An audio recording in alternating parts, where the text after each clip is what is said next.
श्रीगुरुभ्यो नमः हरिः ओम् श्रीमहागणाधिपतये नमः श्रीमहासरस्वत्यै नमः श्रीगुरुभ्यो नमः हरिः ओम् उग्रं वीरं महाविष्णुं ज्वलन्तं सर्वतोमुखं नृसिंहं वेशनं भद्रं मृत्योर्नमाम्यहं श्रीमन्लक्ष्मी नृसिंहानुग्रहडाक्षवलसिच्चद्धं 2026 ఫిబ్రవరి నెలలో కన్యారాశి వారి యొక్క ఆర్థిక స్థితి గతులు ఏ విధంగా ఉండబోతున్నాయి, పాత బంధాలు కానీ అక్రమ సంబంధాలు కానీ ఈ ఫిబ్రవరి నెలలో ఏమన్నా బయటపడేటువంటి ఆలోచనలు ఉన్నాయా, అదేవిధంగా ఫిబ్రవరి నెలలో వీరికి ఏ విధమైనటువంటి ప్రమాదాలు జరగబోతున్నాయనే విషయాన్ని కనుక మనం పరిశీలనలోకి వస్తే, ముందుగా కన్యారాశి వారు ఫిబ్రవరి నెలలో ఏ విధమైన ఫలితాలు చూడబోతున్నారు అన్న విషయంలో ఎవరెవరు కన్యారాశిలోకి విచ్చేస్తారు అనగా ఉత్తరా నక్షత్ర 2, 3, 4 పాదాలు, అదేవిధంగా హస్తా నక్షత్ర 4 పాదాల వారు, ఇక చిత్తా నక్షత్ర 1, 2 పాదాల వారు కన్యారాశిలోకి విచ్చేస్తారు. కన్యారాశి వారు వీరి ఆలోచన ద్వారాని గోచార రీత్యా మనం చూసినట్లయితే కనుక ప్రతి విషయాన్ని ఎక్కువ ఆలోచనతో అత్యంత జాగ్రత్తతో మన వల్ల ఏ తప్పు జరగకూడదు అనేటువంటి ఒక నిబద్ధతతో తాము చేసేటువంటి ప్రతి పనిలో కూడా ఏకాగ్రతతో ఫిబ్రవరి నెలలో నిర్వర్తిస్తూ ఉంటారు. వీరి ఆలోచన ధోరణి పూర్తి విభిన్నంగా ఉంటుంది. ఫిబ్రవరి నెలంతా కూడా కన్యారాశి వారి యొక్క ఆలోచన ప్రతి దాంట్లోనూ నాదంటూ ఒక మార్కు ఉండాలి, నాకంటూ ఒక ప్రత్యేకత ఆ యొక్క సమాజంలో కానీ మీరు చేసేటువంటి పనుల్లో గాను ఇది ఇతనే చేశాడు అనేటువంటి ఒక ప్రత్యేకతను అయితే కోరుకుంటూ ఉంటారు. ఆర్థిక విషయానికి వస్తే కన్యారాశి వారు ఈ నెలలో కాస్త ఊరట కలుగుతుంది. అప్పులు తీర్చేయడం, పైగా కొత్త అప్పు చేయకూడదు అనేటువంటి నిర్ణయానికి రావడం, ఉన్న దాంట్లోనే సర్దుకోవాలి అనేటువంటి వ్యవస్థలోకి రావడం, ఖచ్చితంగా వ్యాపారాలు ప్రారంభం చేయాలి అనే దృఢ సంకల్పంతో వ్యాపారాలు ప్రారంభం చేసే విధంగా అడుగులు పెట్టడం, మీ యొక్క జ్ఞానాన్ని ఉపయోగించుకుని మీ స్థితిని మార్చుకునేటువంటి అవకాశం లభించడం జరుగుతూ ఉంటుంది. ఇక రాజకీయ నాయకుల విషయానికి వస్తే జనాల్లో ఆకర్షణ కొంచెం తగ్గుతూ ఉంటుంది. క్యాడర్ మిమ్మల్ని గుర్తించేటువంటి అవకాశం ఎక్కడా లభించడం లేదు. విద్యార్థులకు జ్ఞాపక శక్తి పెరుగుతుంది. అన్ని రంగాల్లో కూడా మీకంటూ ఒక ప్రత్యేకమైన గుర్తింపును ఏర్పరచుకుంటుంటారు. సంగీత, సాహిత్య, సినీ, కళా పరిశ్రమలో ఉన్న వారికి కొత్త కొత్త పరిచయాలు ఏర్పడము, మంచి అవకాశం రావడము, ఇన్ని రోజులు మీ శ్రమకి గుర్తింపు లభించడం అనేటువంటి జరుగుతూ ఉంటుంది. ఈ కన్యారాశిలో వారు వ్యాపారాలు ప్రారంభం చేసేటువంటి వారు పరోక్షంగా వ్యాపారాలు చేయండి, అద్భుతంగా కలిసి వస్తుంది. వ్యాపారాల విషయానికి వస్తే కనుక స్టీలు, మెటల్కు సంబంధించి కానీ లేదా పాల ఉత్పత్తులకు సంబంధించి కానీ కోళ్ళు, మేకలు పెంపకాలకు సంబంధించి కానీ అద్భుతంగా కలిసి వచ్చేటువంటి సూచనగా చెప్పవచ్చు. విదేశాలకు వెళ్ళాలి అనేటువంటి ఆలోచన ఉన్న వారికి ఫిబ్రవరి 20వ తారీఖు నుంచి కలిసి వచ్చేటువంటి సూచనగా ఉంది. ఎవరైతే భార్యాభర్తల మధ్య అన్యోన్యత తగ్గి వీరు కోర్టు వరకు, ఈ భార్యాభర్తల దంపతుల మధ్య గొడవలు జరుగుతున్నాయో కోర్టు వరకు వెళ్ళేటువంటి అవకాశం ఎక్కువగా లభిస్తుంది. తాత ముత్తాతల నుంచి లభించేటువంటి ఆస్తి ఏదైతే ఉందో అది ఈ నెలలో వచ్చేటువంటి అవకాశం ఎక్కడా లభించడం లేదు. అనవసరంగా రేపు ఎల్లుండో వాయిదాలో మీ పేరు వస్తుంది, నాకు ఇంత కట్టు, నేను అక్కడ సమస్య పరిష్కారం చేస్తాను, సమస్యను మొత్తాన్ని కూడా పరిష్కారం చేసి నీకు అనుకూల వాతావరణాన్ని ఏర్పరుస్తానని చెప్పి కళ్ళబొల్లి మాటలు చెప్తూ ఉంటారు. వారిని ఎట్టి పరిస్థితుల్లో కన్యారాశి వారు నమ్మద్దు. ఇక స్థిరాస్తుల విషయానికి వస్తే చక్కగా మంచి స్థిరాస్తిని కొనుగోలు చేసేటువంటి మార్గంలో మీ ఆలోచన ఉంటుంది. చరాస్తుల విషయంలో అంతగా ఏకాగ్రత చూపించరు. పైగా ఏ కార్యక్రమంలో అన్నా సరే మీకంటూ ఒక ప్రత్యేకమైన గుర్తింపుని ఏర్పరచుకుంటూ ఉంటారు.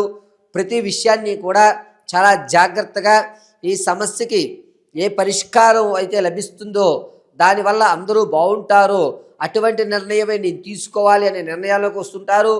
ఏ పనినన్నా సరే కీడించి మంచించాలి అనేటువంటి విధంగా, ఇది ప్రమాదం జరిగితే ఏ విధంగా పరిష్కరించాలి అనేటువంటి ముందుగా ఆలోచించి కానీ మీరు ఏ సమస్యని కూడా తలెత్తుకోరు.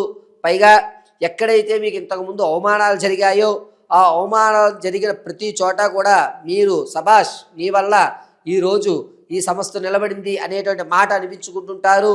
మిమ్మల్ని అవమానించిన వాళ్ళే మిమ్మల్ని గౌరవించేటువంటి అవకాశం లభిస్తూ ఉంటుంది. ఇక కన్యారాశి వారు ప్రమాదాల విషయాల్లో చాలా జాగ్రత్తగా ఉండాలి. శత్రువు మీ పక్కనే ఉండి మిమ్మల్ని ఇబ్బంది పెట్టేటువంటి విధంగా ఉన్నాడు. అతని వల్లే ప్రమాదం జరిగి అతను తప్పుకుని మిమ్మల్ని ప్రమాదంలోకి తోసిపుచ్చేటువంటి అవకాశాలు ఎక్కువగా లభిస్తున్నాయి. వ్యాపారం, రియల్ ఎస్టేటు, స్టాక్ మార్కెట్లో ఎవరైతే పెట్టుబడి పెట్టాలనుకుంటున్నారో ఫిబ్రవరి నెల 8వ తారీఖు నుంచి 23వ తారీఖు వరకు కూడా అద్భుతంగా కలిసి వచ్చేటువంటి సూచనగా చెప్పవచ్చు. పైగా కన్యారాశి వారు ఇంతకుముందు మీరు విడిచిపెట్టిన పాత బంధాలు ఏవైతే ఉన్నాయో వాటిని మీరే కావాలని మీరే వెళ్ళి వారిని నిద్రలేపుకుని మళ్ళా ఆ బంధాన్ని కొనసాగిద్దాం అనేటువంటి నిర్ణయం తీసుకుంటారు. అది చాలా తప్పుడు నిర్ణయం. రానున్న రోజుల్లో మీరు ఈ నిర్ణయం తీసుకోవడం వల్ల అనేక ఇబ్బందులు పాలవుతుంటారు. ఆ ఇబ్బందులు పరిష్కారం లేక ఎందుకు వచ్చిందిరా నాయన ఈ జీవితం అనేటువంటి మాట కూడా అనిపించుకుంటుంటారు. కాబట్టి మీ పాత బంధాలు కానీ అక్రమ సంబంధాలు కానీ ఫిబ్రవరి నెలలో మీరు మీ అంతటగా మీరు వాటిని మళ్ళా కొనసాగించకండి. ఒకవేళ వారంతటి వారు వస్తే సరే ఉండు అని చెప్పండి తప్ప మీరంతా మీరు పాత బంధాల్ని ప్రోత్సహించవద్దు. ఇక ఆడవారి విషయానికి వస్తే ఎక్కడైతే మిమ్మల్ని అవమానించారో అక్కడ మరొకసారి అవమానపడే విధంగానే ఉంటుంది. సంతానం కొరకు ఎవరైతే చూస్తున్నారో పుత్రికా సంతానం కలిగేటువంటి అవకాశం లభిస్తుంది. సంతానం కొరకు ఎవరైతే ఎదురు చూస్తున్నారో వారికి ఈ నెల గోచరించడం లేదు. వివాహం కొరకు చూసేటువంటి వారికి మాత్రం ఫిబ్రవరి నెల 28వ తారీఖు నుంచి వివాహం చూసుకోవడానికి శ్రీకారం చుట్టండి. అక్కడ నుంచి మీ జీవితాల్లో కొన్ని మార్పులు సంభవిస్తున్నాయి. కాబట్టి ఈ 28వ తారీఖున సుబ్రహ్మణ్య స్వామి వారి యొక్క అనుగ్రహంతో వివాహానికి శ్రీకారం చుట్టండి. అంతేగాని ఫిబ్రవరి నెలలో వచ్చేటువంటి ఏ సంబంధాన్ని కూడా మీరు ఒప్పుకోవద్దు. వచ్చేటువంటి సంబంధాలన్నీ కూడా మీకు విరుద్ధంగా మీ ఆలోచనలకి విభిన్నంగా ఉంటున్నాయి. కాబట్టి 28వ తారీఖు వరకు కూడా మీరు ఎట్టి పరిస్థితుల్లోనూ సంబంధాల్ని ఒప్పుకోవడం కానీ మనపిల్లవాడు అనిపించుకోవడం కానీ మాటలు మాట్లాడుకోవడం కానీ చేయకుండా ఉండడం చాలా మంచిది. ఇక కన్యారాశిలో వారు మీ తాత ముత్తాతల నుంచి లభించేటువంటి ఆస్తి రాకపోగా ఆర్థిక ధనంలో ఇతరులను నమ్మి మీరు ధనాన్ని వెచ్చిస్తూ ఉంటారు. కొంచెం చూసి మీ యొక్క ధన వ్యవస్థలో ఆలోచన చేసి డబ్బులు పెట్టుబడి పెట్టండి. ఇక కన్యారాశిలో ఉన్నటువంటి వారు రైతులకు మాత్రం మొదటి అంకంలో అద్భుతంగా కలిసి వస్తుంది. 2వ వారం నుంచి కాస్త ఇబ్బంది పడుతూ ఉంటారు. ఎవరైతే ఉద్యోగ ప్రాప్తి కోసం చూస్తున్నారో వారికి ఫిబ్రవరి 3వ వారంలో శుభవార్త అయితే వినడం జరుగుతుంది.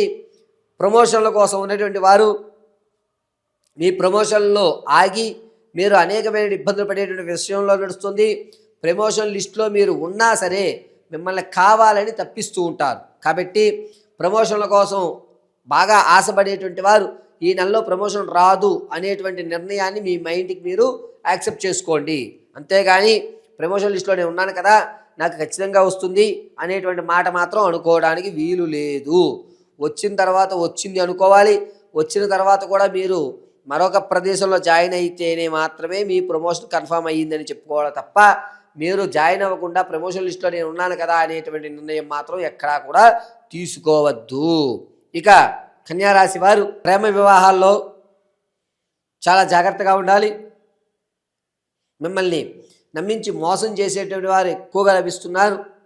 పైగా కన్యారాశిలో వారు వ్యాపార విషయంలో పరోక్షంగా కనుక ఉన్నట్లయితేనే మీకు కలిసి వచ్చేటువంటి సూచనగా చెప్పవచ్చు. ఈ కన్యారాశి వారు మీ యొక్క వ్యక్తిగతమైన జాతకాన్ని తెలుసుకోవాలి అంటే కనుక కింద స్క్రోల్ అవుతున్న నెంబర్ని సంప్రదించండి. Date of birth, time, place of birth ఆధారంగా మీ పూర్తి జాతకాన్ని వివరించడం జరుగుతుంది.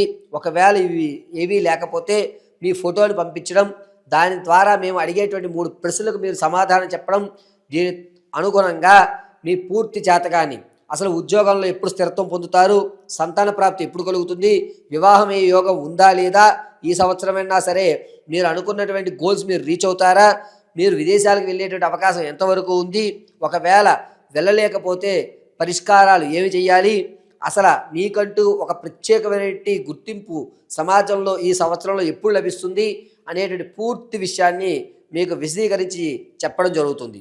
పైగా కన్యారాశి వారు గోచార రీత్యా ఫిబ్రవరి నెలలో ఏ విధమైన నియమాలు పాటించాలి అనేటువంటి విషయానికి వస్తే, ప్రతిరోజు కూడా కన్యా రాశి వారు ఉదయం 6:43 నుంచి 7:30 మధ్యకాలంలో ఏదన్నా శివాలయంలో చండీ ప్రదక్షిణ గావించి ఈశ్వరుడికి నమస్కారం గావించుకుని 10 నిమిషాలు శివాలయ ప్రాంగణంలో ఉండి నమశివాయ అనేటువంటి పంచాక్షరి మంత్రాన్ని 108 సార్లు పఠించి భస్మాన్ని అడ్డంగా ధరించండి. అద్భుతంగా కలిసి వస్తుంది. పైగా ఈ కన్యారాశి వారు ఈ నెలంతా కూడాను శివాలయాలను దర్శనం చేయడము, శివారాధన చేయడము అత్యంత అద్భుతంగా కలిసి వస్తుంది. వీలుంటే ప్రతిరోజు కూడా శివాలయంలో కొబ్బరి నూనెతో తెల్లటి ఒత్తుతో దీపారాధన గావించండి. పరమేశ్వర అనుగ్రహం కలుగుతూ ఉంటుంది.